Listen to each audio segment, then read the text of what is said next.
અતિ ભારે વરસાદ પછી કપાસના પાકમાં કઈ કઈ માવજત કરવામાં આવે તો કપાસનો પાક છે તે બચી જાય તેની વિગતવાર માહિતી મારી પાસે જેટલો અનુભવ છે તેટલો ભેગો કરીને તમારા સુધી પહોંચાડવાનો પ્રયાસ કરું છું। હવે ખેડૂત મિત્રો, આપણે જોઈએ છીએ કે છેલ્લા ઘણા દિવસોથી ગુજરાતના ઘણા ખરા વિસ્તારોમાં એલી જેવો માહોલ છે તે થઈ ગયો છે। વાદળછાયું વાતાવરણ છેલ્લા 3-4 દિવસથી જોવા મળી રહ્યું છે। હવે આવી પરિસ્થિતિ હોય અને મુશળધાર અનરાધાર વરસાદ છે તે કપાસના પાક ઉપર પડે એટલે તમે જોઈ શકો છો કે કપાસ છે તે આપણને ગમે નહીં તેવા છોડ છે તે દેખાય। આનું કારણ છે ખેડૂત મિત્રો કે વાદળછાયું વાતાવરણ હોય, સતત ભેજવાળું વાતાવરણ હોય અને સૂર્યપ્રકાશ તડકો ન નીકળે એટલે છોડ ખોરાક ન બનાવી શકે। પાન દ્વારા જો પ્રકાશ સંશ્લેષણની પ્રક્રિયા થતી હોય તે ધીમી પડી જાય અથવા થોડી ઘણી રૂકાવટ ઊભી થાય એટલે આપણને છોડ છે તે નભરમો ન ગમે તેવો જોવા મળે। આપણે માણસની જ વાત કરીએ, આપણે 40-50 કિલોમીટરનું અપડાઉન છે તે મોટરસાઇકલ ઉપર કરી રહ્યા હોય અને સતત વરસાદમાં આપણે પલળતા હોય તો આપણે જ્યારે ઘરે પહોંચી તો પહેલું કામ શું કરી કે આપણે છે ભીના કપડાં છે તે કાઢી લઈએ, નાહી લઈએ એટલે આપણને એક પ્રકારની સ્ફૂર્તિ આવી જાય અને પછી કમ્પ્લીટ થઈ ગયા પછી આપણે ગરમ ચા પાણી પી લઈએ એટલે આપણે એકદમ મોજમાં આવી જાય, ટેસ્ટમાં આવી જાય। આવું જ કપાસના છોડમાં પણ આ જ સિસ્ટમ કામ કરે છે। ખેડૂત મિત્રો, સતત વરસાદ અને ભેજ મૂળની આસપાસ રહે એટલે ઓક્સિજનની અવરજવર છે તે ઘણી બધી ઘટી જાય। ઓક્સિજનની અવરજવર ઘટી જાય એટલે ખેડૂત મિત્રો તમે સમજી શકો છો કે છોડમાં વૃદ્ધિ વિકાસ છે તે બધું જ રોકાઈ જાય। તેનું જે સિસ્ટમ છે મૂળથી જે ખોરાક અને પાણી લેવાની તે બંધ થઈ જાય એટલે ઉપર જે ખોરાક બનાવવાનો જે મેન રસોડું છે પાન, તેમાં પ્રકાશ સંશ્લેષણની પ્રક્રિયા સૂર્યપ્રકાશની ગેરહાજરીમાં બંધ થઈ જાય એટલે છોડ આપણને ગમે નહીં તેવો થઈ જાય। આવી પરિસ્થિતિમાં ઘણા બધા ખેડૂત મિત્રો દોડાદોડી કરી મૂકે છે કે મારા કપાસમાં ફૂગનો રોગ આવી ગયો, પરંતુ હકીકતમાં બધે જ આવી સિસ્ટમ કે આવી પ્રક્રિયા નથી થતી। ક્યાંક ફૂગના રોગ પણ જોવા મળે, વધારે પાણી ભરાઈ રહ્યું હોય જે જમીનમાં ત્યાં સુકારો કે મૂળખાઈ નામનો જે રોગ છે તે કદાચ જોવા મળી શકે છે, પરંતુ આવું ભાગ્યે જ ક્યાંક જ બનતું હોય છે।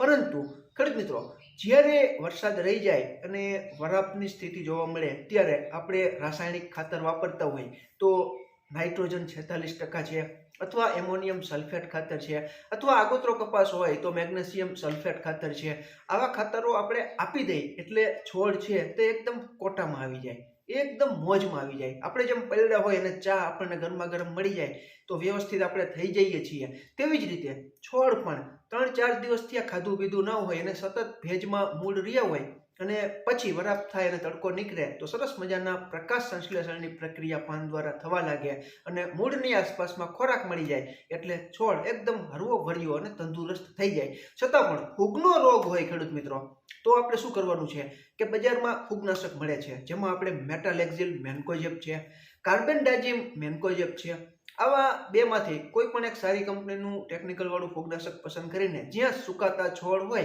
તેની આસપાસ કોપર ઓક્ઝીક્લોરાઇડ પણ તમે વાપરી શકો।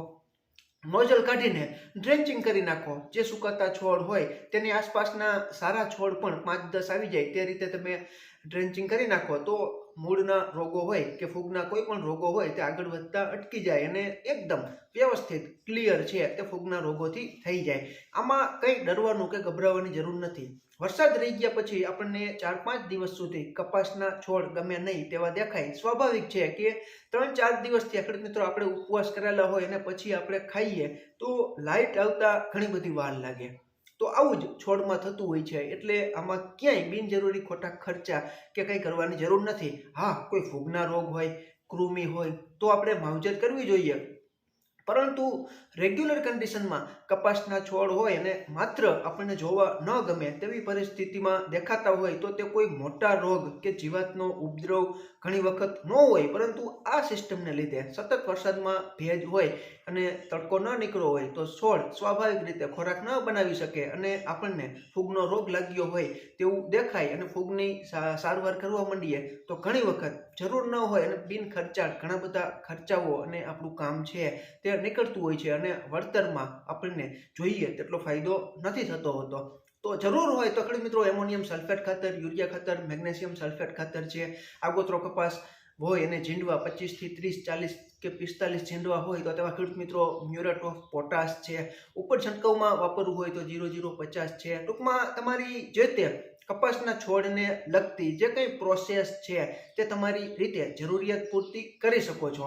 પરંતુ અત્યારે ખેડૂત મિત્રો કોઈ પણ ખેડૂતનો કપાસનો ઘેરો છે તે તમને ગમે નહીં તેવો દેખાવાનું માત્ર ને માત્ર કોઈ કારણ હોય તો વાદળછાયું વાતાવરણ અને સતત આ વાતાવરણ હોવાને લીધે મૂળની આસપાસમાં પાણી ભેગું થયું હોય તો આપણને ખબર જ છે કે મૂળ છે તે જકડાઈ જાય એટલે ખોરાક ન લઈ શકે, અને ખોરાક ન લઈ શકે અને તેની સીધી જ પ્રતિક્રિયા છોડના પાન ઉપર જોવા મળે, અને છોડના પાન પણ સૂર્યપ્રકાશની ગેરહાજરીમાં ખોરાક બનાવવાનું બંધ કરી નાખે એટલે આપણને છોડ જોવો ગમે નહીં તેવો દેખાય. પરંતુ આ કન્ડિશનમાં ગભરાવાની કે ડરવાની કોઈ જરૂર નથી. વાતાવરણ સુધરે એટલે ઓટોમેટિક તમે જે ખેતી વિષયક માવજત કરતા હો, રાસાયણિક ખાતરો છે, ફૂગનાશકોના ડ્રેન્ચિંગ છે, ઉપર છંટકાવમાં ચૂસિયા પ્રકારની જીવાતો વધી જવાની શક્યતાઓ પણ રહેતી હોય છે. કારણ કે છોડ નબળો પડે એટલે જીવાતોના આક્રમણ છે, ફૂગના આક્રમણો છે તે ઘણા બધા વધી જાય.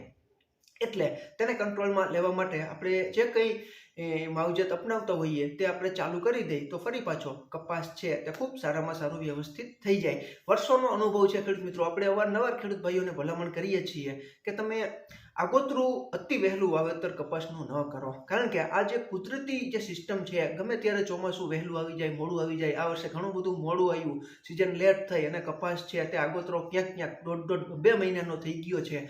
તેવા કપાસમાં અત્યારે પાવરફુલ ફૂલ ભમરી, ફૂલ ચાપુ અને ઝીંડવા બંધાતા હોય તો 8-10 દિવસ સુધી આવો માહોલ રહીએ, ભેજ વધી જાય તો ફૂલ ભમરીથી કરીને ઝીંડવા પણ ખરવા માંડે અને ફૂગના રોગો વધતા આપણને ખબર જ છે કે મોંઘા ભાવના જંતુનાશક પાક સંરક્ષણના પગલાઓ ભરવા જાય અને સરવાળે કપાસનું ઉત્પાદન ઓછું આવે. કારણ કે આમાં જે ખેડૂત મિત્રોનો અતિ આગોતરો કપાસ હોય તો તેમાં વીણી થઈ રહી હોય તો તે ડેમેજ થાય એટલે રૂના ભાવ પણ ઓછા મળે. કૃષિ નિષ્ણાંતોએ આપણને અવારનવાર સજેશન કરેલું છે કે 15 જૂન પછી જ કપાસનું વાવેતર કરવામાં આવે તો દમદાર, મબલક, ધમાકેદાર ટનાટન ઉત્પાદન ખેડૂત મિત્રો મેળવી શકે. પરંતુ આપણે તેનાથી પણ આગળ નીકળીને ક્યાંક ને ક્યાંક છેલ્લા 3-4 વર્ષોથી આ કપાસની ખેતીમાં આગોતરા ખેડૂત મિત્રો નથી ફાવતા. આનું મુખ્ય કારણ એ જ છે કે ગુલાબી ઈયળ પણ અતિશય આવી જાય છે.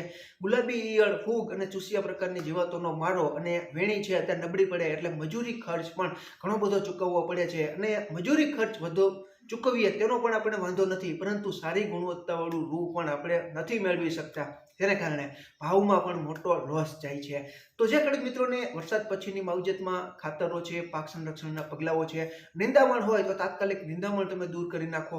આવી ખેતી વિષયક ટેકનિકને ધ્યાનમાં રાખીને યોગ્ય માવજત જે કંઈ ઘટતું હોય તેને પૂરું કરીને ખૂબ સારામાં સારું ઉત્પાદન લ્યો તેવી આશા સાથે આ માહિતી આ વિડીયોમાં હું પૂરી કરું છું. આમાં ક્યાંય ભૂલ હોય અને તમારી પાસે નવી અપડેટ હોય તો કોમેન્ટમાં જણાવવાનો પ્રયાસ કરજો, જેથી કરીને અમે પણ તમારી માહિતીથી માહિતગાર બની શકીએ. ફરી જ મળશું નવી જ માહિતી લઈને નવા જ આવનારા વિડીયોમાં. ત્યાં સુધી આપ જોડાયેલા રહો, માહિતગાર બનો, આગળ વધો. આભાર ખેડૂત મિત્રો.